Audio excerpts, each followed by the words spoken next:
The Resident Patient by Arthur Conan Doyle. Read by Mark Young. In glancing over the somewhat incoherent series of memoirs with which I have endeavoured to illustrate a few of the mental peculiarities of my friend Mr. Sherlock Holmes, I have been struck by the difficulty which I have experienced in picking out examples which shall in every way answer my purpose.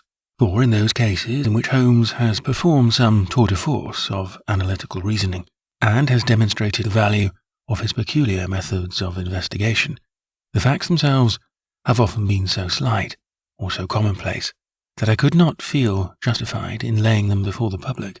On the other hand, it has frequently happened that he has been concerned in some research where the facts have been of the most remarkable and dramatic character, but where the share which he has himself taken in determining their causes has been less pronounced than I, as his biographer, could wish. The small matter which I have chronicled under the heading of A Study in Scarlet, and that other later one connected with the loss of the glorious Scot, may serve as examples of this Scylla and Charybdis, which are forever threatening the historian. It may be that in the business of which I am now about to write, the part which my friend played is not sufficiently accentuated, and yet the whole train of circumstances is so remarkable that I cannot bring myself to omit it entirely from the series. I cannot be sure of the exact date, for some of my memoranda upon the matter have been mislaid, but it must have been towards the end of the first year during which Holmes and I shared chambers in Baker Street. It was boisterous October weather, and we had both remained indoors all day, I because I feared, with my shaken health, to face the keen autumn wind, while he was deep in some of those abstruse chemical investigations which absorbed him utterly, as long as he was engaged upon them. Towards evening, however, the breaking of a test tube brought his research to a premature ending, and he sprang up from his chair with an exclamation of impatience and a clouded brow. "A day's work ruined, Watson," said he, striding across to the window. "Huh! The stars are out and the wind has fallen. What do you say to a ramble through London?" I was weary of our little sitting-room, and gladly acquiesced. For 3 hours we strolled about together, watching the ever-changing kaleidoscope of life as it ebbs and flows through Fleet Street and the Strand. Holmes had shaken off his temporary ill-humour, and his characteristic talk, with its keen observance of detail and subtle power of inference, held me amused and enthralled. It was 10 o'clock before we reached Baker Street again. A brougham was waiting at our door. "A doctor's, a general practitioner, I perceive," said Holmes. "Not been long in practice, but has had a good deal to do. Come to consult us, I fancy. Lucky we came back." I was sufficiently conversant with Holmes's method to be able to follow his reasoning, and to see that the nature and state of the various medical instruments in the wicker basket which hung in the lamplight inside the brougham had given him the data for his swift deduction. The light in our window above showed that this late visit was indeed intended for us. With some curiosity as to what could have sent a brother medico to us at such an hour, I followed Holmes into our sanctum. Pale, taper-faced man with sandy whiskers rose up from a chair by the fire as we entered.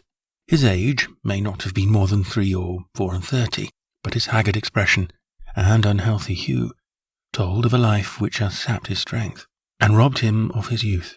His manner was nervous and shy, like that of a sensitive gentleman, and the thin white hand which he had laid on the mantelpiece as he rose was that of an artist rather than of a surgeon. His dress was quiet and sombre, a black frock-coat, dark trousers, and a touch of colour about his necktie. "Good evening, Doctor," said Holmes, cheerily. "I am glad to see that you have only been waiting a very few minutes. You spoke to my coachman, then?" "No, it was the candle on the side table that told me. Pray resume your seat, and let me know how I can serve you." "My name is Dr. Percy Trevelyan," said our visitor, "and I live at 403 Brook Street." "Are you not the author of a monograph upon obscure nervous lesions?" I asked. His pale cheeks flushed with a pleasure at hearing that his work was known to me. "I so seldom hear of the work that I thought it was quite dead," said he. "My publishers give me a most discouraging account of its sale. You are yourself, I presume, a medical man?" "A retired army surgeon. My own hobby has always been nervous disease. I should wish to make it an absolute speciality. But of course a man must take what he can get at first. This, however, is beside the question, Mr. Sherlock Holmes, and I quite appreciate how valuable your time is. The fact is that a very singular train of events has occurred recently at my house in Brook Street, and tonight they came to such a head that I felt it was quite impossible for me to wait another hour before asking for your advice and assistance. Sherlock Holmes sat down and lit his pipe. "You are very welcome to both," said he. "Pray, let me have a detailed account of what the circumstances are which have disturbed you." "One or two of them are so trivial," said Dr. Trevelyan. "Really, I am almost ashamed to mention them. But the matter is so inexplicable, and the recent turn which it has taken is so elaborate, that I shall lay it all before you, and you shall judge what is essential and what is not. I am compelled to begin with to say something of my own college career. I am a London University man, you know, and I am sure that you will not think that I am unduly singing my own praises if I say that my student career was considered by my professors to be a very promising one. After I had graduated, I continued to devote myself to research, occupying a minor position in King's College Hospital, and I was fortunate enough to excite considerable interest by my research into the pathology of catalepsy, and finally to win the Bruce Pinkerton Prize and medal by the monograph on nervous lesions, to which your friend has just alluded. I should not go too far if I were to say that there was a general impression at that time that a distinguished career lay before me. But the one great stumbling block lay in my want of capital. As you will readily understand, a specialist who aims high is compelled to start in one of a dozen streets in the Cavendish Square quarter, all of which entail enormous rents and furnishing expenses. Besides this preliminary outlay, he must be prepared to keep himself for some years, and to hire a presentable carriage and horse.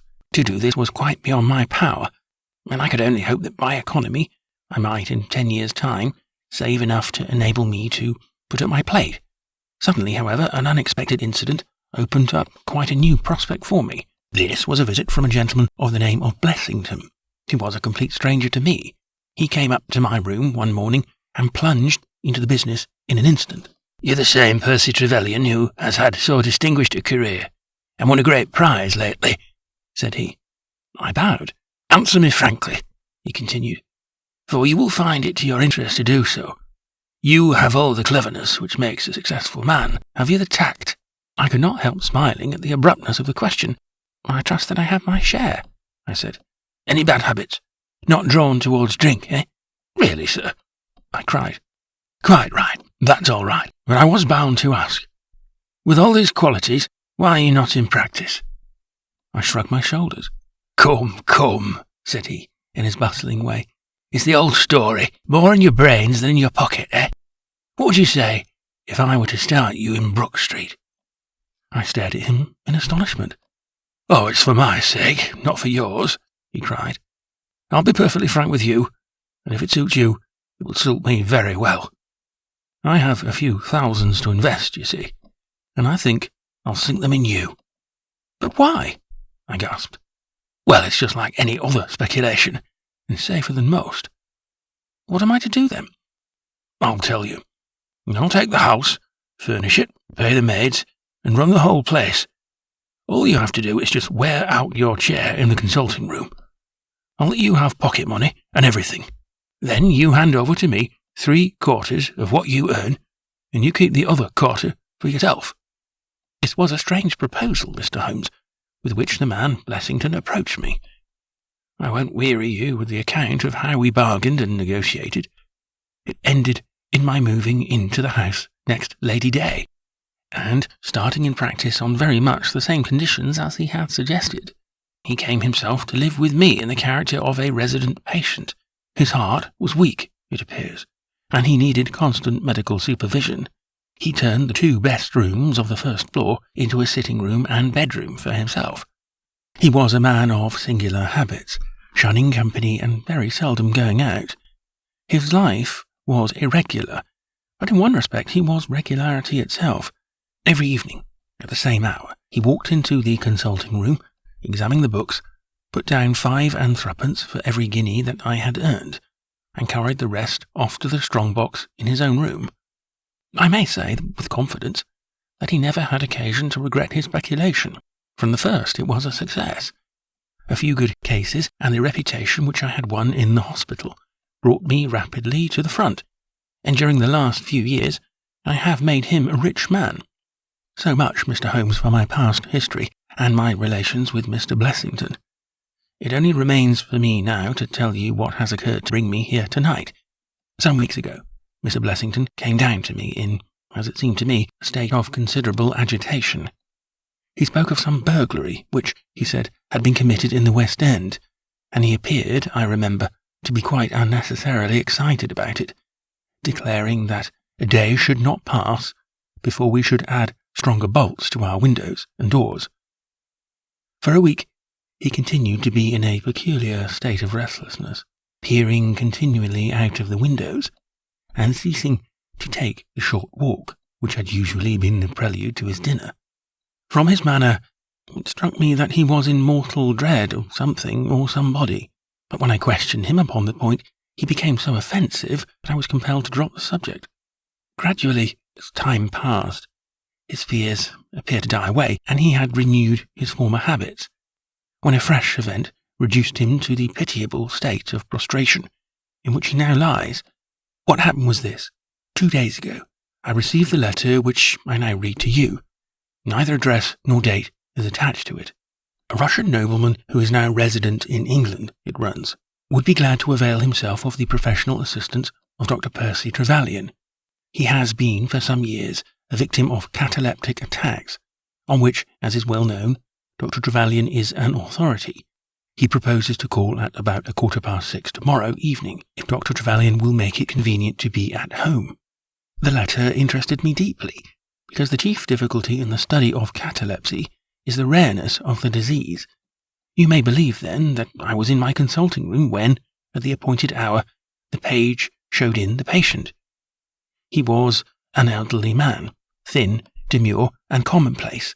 By no means the conception one forms of a Russian nobleman. I was much more struck by the appearance of his companion.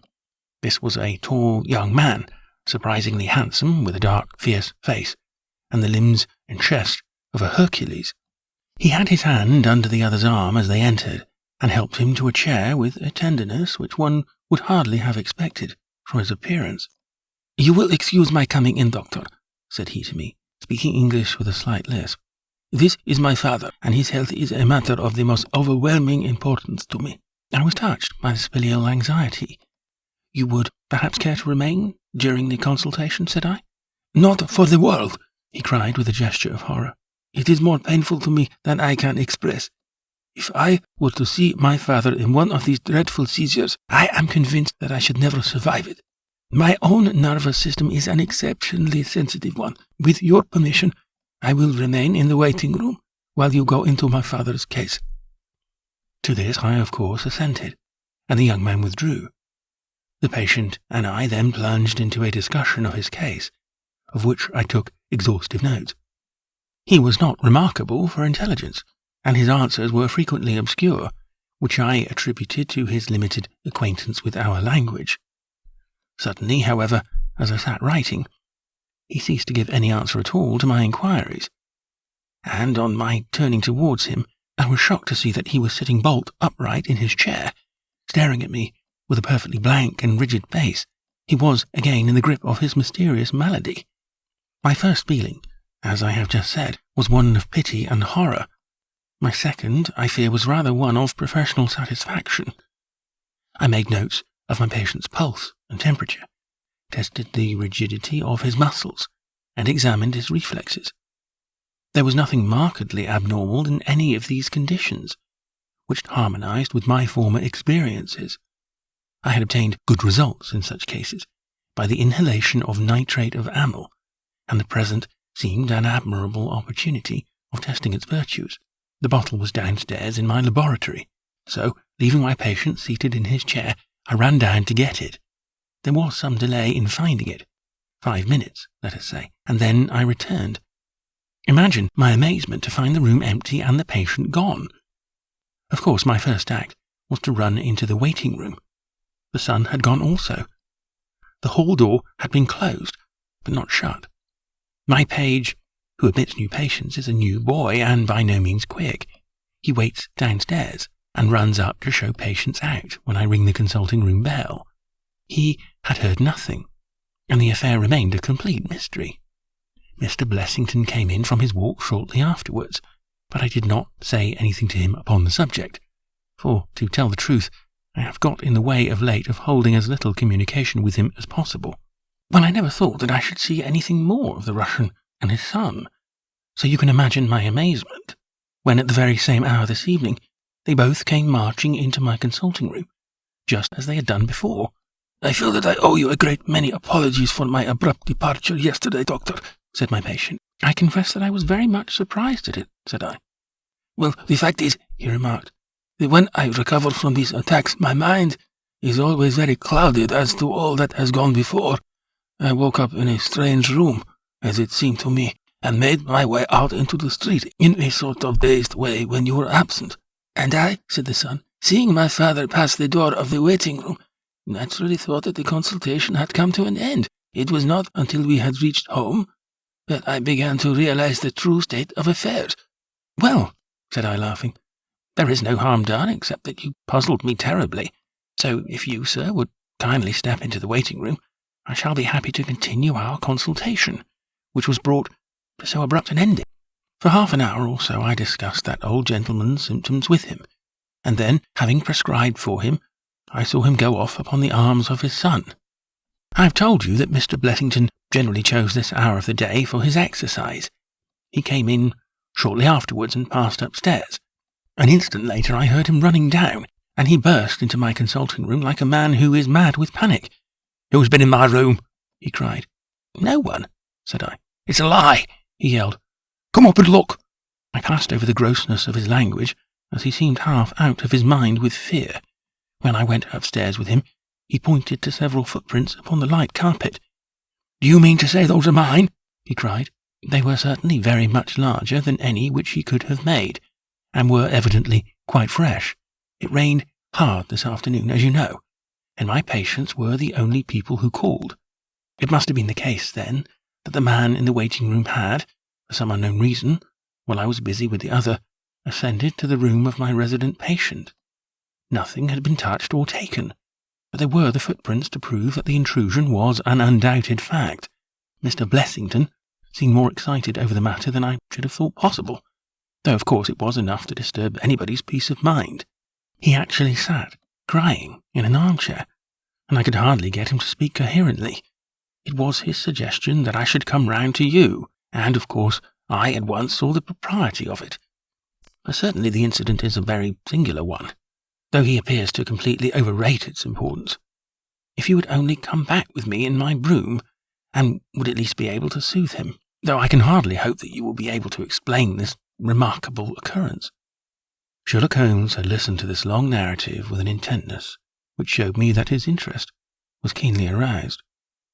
His face was impassive as ever, but his lips had drooped more heavily over his eyes, and his smoke had curled up more thickly from his pipe to emphasize each curious episode in the doctor's tale. As our visitor concluded, Holmes sprang up without a word, handed me my hat, picked his own from the table, and followed Dr. Trevelyan to the door. Within a quarter of an hour, we had been dropped at the door of the physician's residence in Brook Street, one of those sombre, flat-faced houses which one associates with a West End practice. A small page admitted us, and we began at once to ascend the broad, well-carpeted stair. But a singular interruption brought us to a standstill. The light at the top was suddenly whisked out, and from the darkness came a reedy, quivering voice. "I have a pistol," it cried. "I give you my word that I'll fire if you come any nearer." "This really grows more outrageous, Mr. Blessington," cried Dr. Trevelyan. "Oh, then it's you, Doctor," said the voice with a great heave of relief. "But those other gentlemen, are they what they pretend to be?" We were conscious of a long scrutiny out of the darkness. Yes, it is all right," said the voice at last. "You can come up, and I'm sorry if my precautions have annoyed you." He relit the stair gas as he spoke, and we saw before us a singular-looking man whose appearance, as well as his voice, testified to his jangled nerves. He was very fat, but had apparently at some time been much fatter, so that the skin hung about his face in loose pouches, like the cheeks of a bloodhound. He was of a sickly colour, and his thin, sandy hair seemed to bristle up with the intensity of his emotion. In his hand he held a pistol, but he thrust it into his pocket as we advanced. "Good evening, Mr. Holmes," said he. "I am sure I am very much obliged to you for coming round. No one ever needed your advice more than I do. I suppose that Dr. Trevelyan has told you of this most unwarrantable intrusion into my rooms." "Quite so," said Holmes. "Who are these two men, Mr. Blessington, and why do they wish to molest you?" Well, said the resident patient in a nervous fashion. "Of course it is hard to say that. You can hardly expect me to answer that, Mr. Holmes. Do you mean that you don't know?" "Come in here, if you please. Just have the kindness to step in here." He led the way into his bedroom, which was large and comfortably furnished. "You see that?" said he, pointing to a big black box at the end of his bed. "I have never been a very rich man, Mr. Holmes. Never made but one investment in my life, as Dr. Trevelyan would tell you. But I don't believe in bankers. I would never trust a banker, Mr. Holmes. Between ourselves, what little I have is in that box. So you can understand what it means to me when unknown people force themselves into my rooms." Holmes looked at Blessington in his questioning way, and shook his head. "I cannot possibly advise you if you try to deceive me," said he. "But I have told you everything." Holmes turned on his heel with a gesture of disgust. "Good night, Dr. Trevelyan," said he. "And no advice for me?" cried Blessington in a breaking voice. "My advice to you, sir, is to speak the truth." A minute later, we were in the street and walking for home. We had crossed Oxford Street, and were halfway down Harley Street before I could get a word from my companion. "Sorry to bring you out on such a fool's errand, Watson," he said at last. "It is an interesting case, too, at the bottom of it." "I could make little of it," I confessed. "Well, it is quite evident that there are two men, more, perhaps, but at least two, who are determined for some reason to get at this fellow Blessington. I have no doubt in my mind that both on the first and on the second occasion that young man penetrated to Blessington's room, while his confederate, by an ingenious device, kept the doctor from interfering. And a catalepsy, a fraudulent imitation, Watson. Though I should hardly dare to hint as much to our specialist. It is a very easy complaint to imitate. I have done it myself." "And then?" "By the purest chance, Blessington was out on each occasion. Their reason for choosing so unusual an hour for a consultation was obviously to ensure that there should be no other patient in the waiting room. It just happened, however, that this hour coincided with Blessington's constitutional, which seems to show that they were not very well acquainted with his daily routine. Of course, if they had been merely after plunder, they would at least have made some attempt to search for it. Besides, I can read in a man's eye, when it is his own skin that he is frightened for. It is inconceivable that this fellow could have made two such vindictive enemies as these appear to be, without knowing of it. I hold it, therefore, to be certain that he does know who these men are, and for reasons of his own he suppresses it. It is just possible that tomorrow may find him in a more communicative mood." "Is there not one alternative?" I suggested. "Grotesquely improbable, no doubt, but still just conceivable. Might the whole story of the cataleptic Russian and his son be a concoction of Dr. Trevelyan's, who has, for his own purposes, been in Blessington's rooms?" I saw in the gaslight that Holmes wore an amused smile at this brilliant departure of mine. "My dear fellow," said he, "it was one of the first solutions which occurred to me. But I was soon able to corroborate the doctor's tale. This young man has left prints on the stair carpet, which made it quite superfluous for me to ask to see those which he had made in the room. When I tell you that his shoes were square-toed, instead of being pointed like Blessington's, and were quite an inch and a third longer than the doctor's, you will acknowledge that there can be no doubt as to his individuality. But we may sleep on it now, for I shall be surprised if we do not hear something further from Brook Street in the morning." Sherlock Holmes' prophecy was soon fulfilled, and in a dramatic fashion. At 7:30 next morning, in the first glimmer of daylight, I found him standing by my bedside in his dressing gown. "There's a brougham waiting for us, Watson," said he. "What's the matter, then?" The Brook Street business. Any fresh news? Tragic, but ambiguous, said he, pulling up the blind. Look at this, a sheet from a notebook, with, "For God's sake, come at once, P.T., scrawled upon it in pencil. Our friend the doctor was hard put to it when he wrote this. Come along, my dear fellow, for it's an urgent call. In a quarter of an hour or so, we were back at the physician's house. He came running out to meet us with a face of horror. Oh, such a business! He cried with his hands to his temples. What then? Blessington has committed suicide. Holmes whistled. Yes, he hanged himself during the night. We had entered, and the doctor had preceded us into what was evidently his waiting room. I really hardly know what I'm doing, he cried. The police are already upstairs. It has shaken me most dreadfully. When did you find it out? He has a cup of tea taken into him every early morning. When the maid entered, about 7, there the unfortunate fellow was hanging in the middle of the room. He had tied his cord to the hook on which the heavy lamp used to hang, and he had jumped off from the top of the very box that he showed us yesterday. Holmes stood for a moment in deep thought. With your permission, said he at last, I should like to go upstairs and look into the matter. We both ascended, followed by the doctor. It was a dreadful sight which met us as we entered the bedroom door. I have spoken of the impression of flabbiness which this man Blessington conveyed. As he dangled from the hook, it was exaggerated and intensified until he was scarce human in his appearance. The neck was drawn out like a plucked chicken's, making the rest of him seem the more obese and unnatural by the contrast. He was clad only in his long nightdress, and his swollen ankles and ungainly feet protruded starkly from beneath it. Beside him stood a smart-looking police inspector, who was taking notes in a pocketbook. Oh, Mr. Holmes, said he heartily as my friend entered, I am delighted to see you. Good morning, Lena, answered Holmes. You won't think me an intruder, I am sure. Have you heard of the events which led up to this affair? Yes, I heard something of them. Have you formed an opinion? As far as I can see, the man has been driven out of his senses by fright. The bed has been well slept in, you see. There's his impression, deep enough. It's about 5 in the morning, you know. Suicides are most common.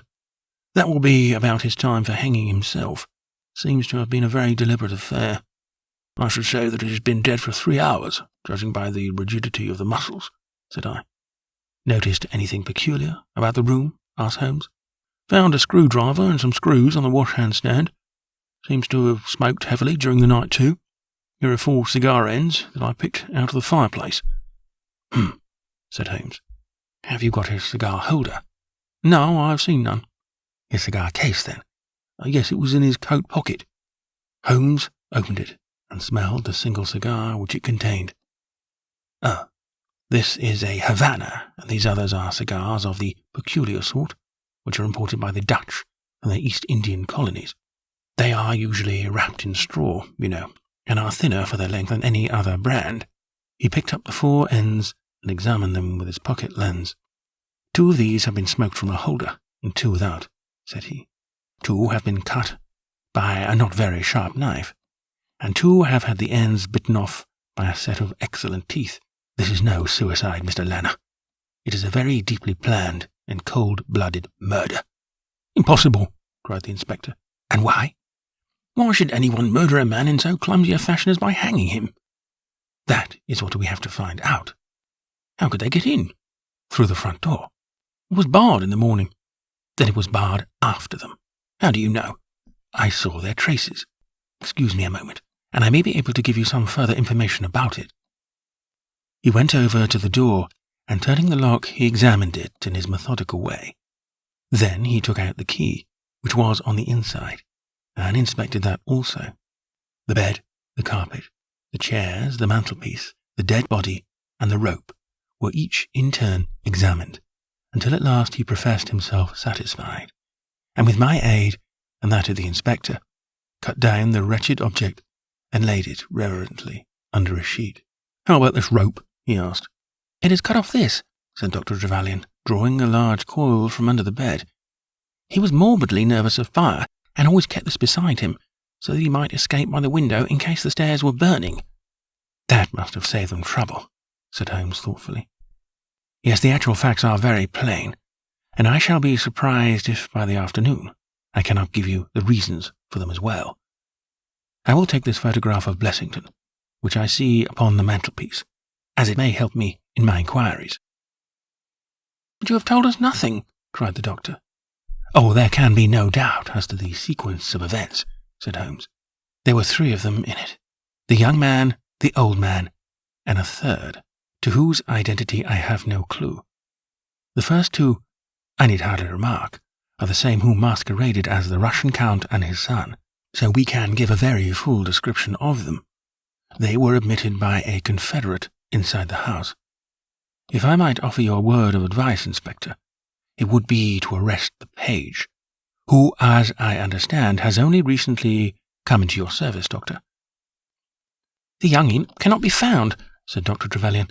"The maid and the cook have just been searching for him." Holmes shrugged his shoulders. "He has played a not unimportant part in this drama," said he. "The 3 men having ascended the stairs, which they did on tiptoe, the elder man first, the younger man second, and the unknown man in the rear." "My dear Holmes," I ejaculated. "Oh, there could be no question as to the superimposing of the footmarks. I had the advantage of learning which was which last night. They ascended then to Mr. Blessington's room, the door of which they found to be locked.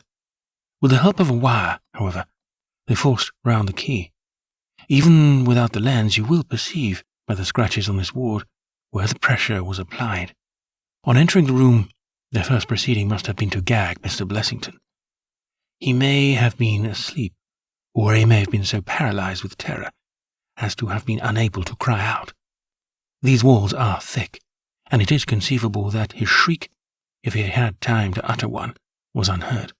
Having secured him, it is evident to me that a consultation of some sort was held. Probably it was something in the nature of a judicial proceeding. It must have lasted for some time, for it was then that these cigars were smoked. The older man sat in that wicker chair. It was he who used the cigar-holder. The younger man sat over yonder. He knocked his ash off against the chest of drawers. The third fellow paced up and down. Blessington, I think, sat upright in the bed, but of that I cannot be absolutely certain. Well, it ended by their taking Blessington and hanging him. The matter was so pre-arranged that it is my belief that they brought with them some sort of block or pulley, which might serve as a gallows. That screwdriver and those screws were, as I conceive, for fixing it up. Seeing the hook, however, they naturally saved themselves the trouble. Having finished their work, they made off, and the door was barred behind them by their confederate. We had all listened with the deepest interest to this sketch of the night's doings, which Holmes had deduced from signs so subtle and minute that even when he had pointed them out to us, we could scarcely follow him in his reasoning. The inspector hurried away on the instant to make inquiries about the page, while Holmes and I returned to Baker Street for breakfast. "I'll be back by 3, said he, when we had finished our meal. "Both the inspector and the doctor will meet me here at that hour, and I hope by that time to have cleared up any little obscurity which the case may still present." Our visitors arrived at the appointed time, but it was 3:45 before my friend put in an appearance. From his expression as he entered, however, I could see that all had gone well with him. "Any news, Inspector?" "We have got the boy, sir." "Excellent. And I have got the men." "You've got them," we cried, all 3. "Well, at least I have got their identity. This so-called Blessington is, as I expected, well known at headquarters, and so are his assailants. Their names are Biddle, Hayward, and Moffat." "The Worthington Bank gang," cried the inspector. "Precisely," said Holmes. "Then Blessington must have been Sutton." "Exactly," said Holmes. "Why, that makes it as clear as crystal," said the inspector.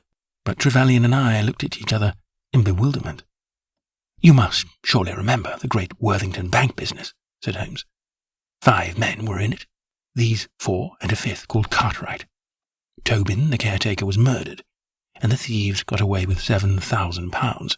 This was in 1875. They were all 5 arrested, but the evidence against them was by no means conclusive. This Blessington, or Sutton, who was the worst of the gang, turned informer. On his evidence, Cartwright was hanged, and the other 3 got 15 years apiece. When they got out the other day, which was some years before their full term, they set themselves, as you perceive, to hunt down the traitor, and to avenge the death of their comrade upon him. Twice they tried to get at him and failed. A third time, you see, it came off. Is there anything further which I can explain, Dr. Trevelyan? I think you have made it all remarkably clear, said the doctor. No doubt the day on which he was perturbed was the day when he had seen of their release in the newspapers. Quite so. His talk about a burglary was the merest blind. But why could he not tell you this? Well, my dear sir, knowing the vindictive character of his old associates, he was trying to hide his identity from everybody as long as he could. His secret was a shameful one, and he did not bring himself to divulge it. However, wretch as he was still living under the shield of British law, and I have no doubt, Inspector, that you will see that, though that shield may fail to guard, the sword of justice is still there to avenge.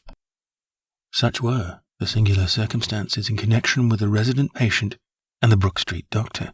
From that night, nothing has been seen of the 3 murderers by the police, and it is surmised at Scotland Yard that they were among the passengers of the ill-fated steamer Nora Creina, which was lost some years ago, with all hands upon the Portuguese coast, some leagues to the north of Oporto.